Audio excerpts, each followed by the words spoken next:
પાછળ આવી જાઓ. આજની રસ્તાની ખરાબ પરિસ્થિતિ, આપણા દુકાન ઉદ્યોગ ધંધાવાળાને ઘરાકી બંધ થઈ ગઈ. આપણી ઘરની અંદર ધૂળ ઉડે અને આપણા ખાવાનામાં ધૂળ પડે. આપણે ઘરની અંદર બેસી શકતા નથી. એવી અહીંયા બધાની પરિસ્થિતિ છે. આમથી આઝાદી જોઈએ ને, બધાને આઝાદી જોઈએ. આ જોઈએ કે નહીં? તો આપણે આઝાદી માટે હું નારો બોલાવીશ. તમારે બધાએ આઝાદી આઝાદી શબ્દ બોલવાનું છે.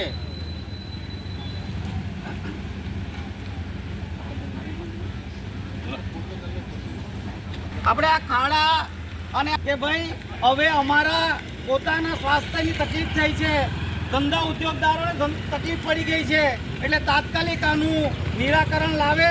અને નિરાકરણ લાવે તો આપણે મામલતદારશ્રીને, તાલુકા વિકાસ અધિકારીને, પ્રાંતને આવેદનપત્ર આપી અને ચક્કાજામ પણ કરવાનો કાર્યક્રમ રાખવાનો છે. બધા તૈયાર છો ને?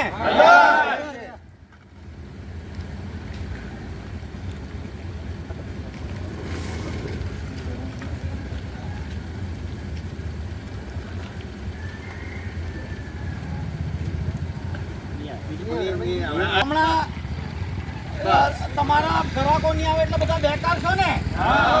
આ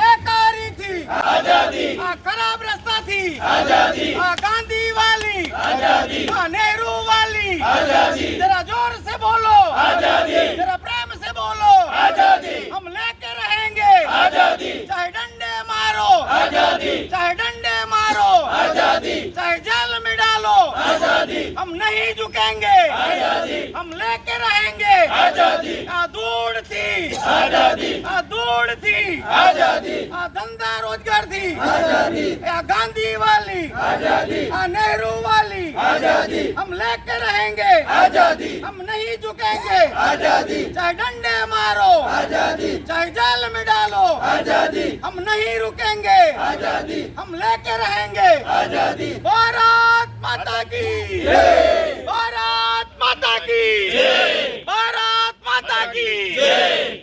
खड़ा पुरो भाई, खड़ा पुरो, खड़ा पुरो भाई, खड़ा पुरो, खड़ा पुरो भाई, खड़ा पुरो, खड़ा पुरो भाई, खड़ा पुरो। रास्ता जल्दी रिपेयर करो, रिपेयर करो भाई, रिपेयर करो। रास्ता जल्दी रिपेयर करो, रिपेयर करो भाई, रिपेयर करो। रास्ता जल्दी रिपेयर करो, रिपेयर करो भाई, रिपेयर करो। खड़ा पुरो भाई, खड़ा पुरो, खड़ा पुरो भाई, खड़ा पुरो। तंत्र जागो भाई, जागो, जागो जागो भाई, जागो। બોલાવો બીજા કોઈ નારા। આ પરિયાના જાગૃત નાગરિકોએ અને જે ધંધા રોજગારવાળા દુકાનવાળાઓ છે એઓએ મને ફોન આવ્યો કે અમે કોઈ રાજકીય નહીં, પરંતુ અમારી વેદના તમે સમજો અને એક અહીંયા તંત્રની આંખ ખુલે એ માટે એક આંદોલન કરો। એટલા માટે અમે અહીંયા આ તંત્રની આંખ ખુલવા માટે જે ખરાબ રસ્તા છે અને એ ખરાબ રસ્તાથી એટલું ધૂળ ઉડે છે કે આજુબાજુના ઘરો, આજુબાજુના દુકાનો અને ધંધા રોજગારથી તમામ પરેશાન થઈ રહ્યા છે। ત્યારે આ તંત્રને અમે એક વિરોધ પ્રદર્શન કરી અને જાગૃત કરવા માગીએ છીએ કે તાત્કાલિક અહીંયા ખાડા પૂરવામાં આવે, એની પર પેચિંગ કરવામાં આવે અને આ જે ધંધા રોજગારથી બેકાર થયેલા આ તમામને શાંતિ મળે અને પોતાના પરિવાર સાથે સારી રીતે જીવી શકે।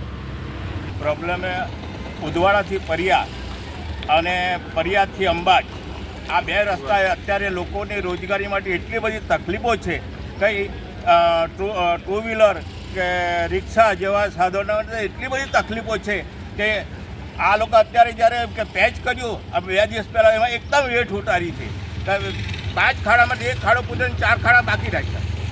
આ રીતે લોકોને એમ કે હાલની સરકાર કહું કે કોઈ બી કહું કે તંત્ર કહું ખાલી એમ કે દેખાવ પૂરતું કામ કર્યું છે એમણે। તો આ ન થાય અને રેગ્યુલર વ્યવસ્થિત કામ થાય અમારી એવી એમ કે જનતાની માગણી છે, પરિયાની આજુબાજુ તમામ જનતાની માગણી છે। આ રીતે અમારી પહેલી વાત તો ટ્રાફિક એટલું બધું થાય છે કે દુકાનની આગળ મારો ગ્રાહક નથી ઊભો રહેતો। બાઇક મૂકવાની જગ્યા નહીં હોય તો ગ્રાહક નહીં જાય। પ્લસ એટલી ધૂળ ઉડે છે કે રોજ સાફ કરીને અમે અમારો ખૂન પસીનો એ કરી નાખ્યો તો બી હજુ એમને એમ ચાલે છે। મેન પ્રોબ્લેમ આ એમાં કે તાત્કાલિક લેવા કે જો પગલાં બી એમ નહીં કે પછી તમે સાંભળીને જતા રહ્યા ને અમે સાંભળી કાઢ્યો નહીં, લેજો અમે વિરોધ પ્રદર્શન કરી આ અધિકારી અને પદાધિકારીની આંખ ખુલ્લી કરવા માગીએ છીએ. ભવિષ્યના દિવસોમાં આની ઉપર કોઈ પગલાં લેવામાં નહીં આવે તો 1 અઠવાડિયું પછી અમે પાછા બધા ભેગા થશું, દરેક ગામના વ્યક્તિઓ, અને મામલતદારશ્રી, પ્રાંતશ્રી અને કલેક્ટરમાં પણ આવેદનપત્ર આપીશું. અને નહીં થાય તો અમે રોડ રોકો આંદોલન પણ કરીશું. ભારત માતા કી જય. વંદે માતરમ. વંદે માતરમ. વંદે માતરમ. રસ્તો જે ખરો ને એ તો ઉદવાડાથી વાયા નાના પોંડા થઈને રોહિણા નાના પોંડા થઈને ડાયરેક્ટ નાસિકને જોડતો રસ્તો છે.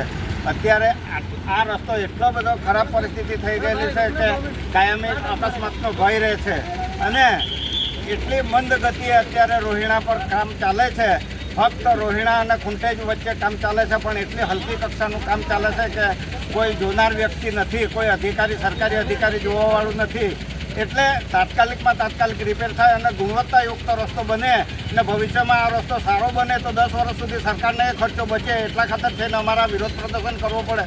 કોઈ સાંભળતું નથી અને અત્યારે વારે ઘડી અકસ્માત થાય છે. અત્યારે અમારા બરાઈમાં એક ભાઈના પગ તૂટી ગયા, એ ખરાબ રસ્તા અને ખાડાના કારણે અકસ્માત થયો, પણ કોઈ સરકાર ધ્યાન તંત્ર આપતું નથી. એટલે સરકારને અમારે વિનંતી છે કે તાત્કાલિક આ કમસે કમ ખાડા પુરાવા જોઈએ.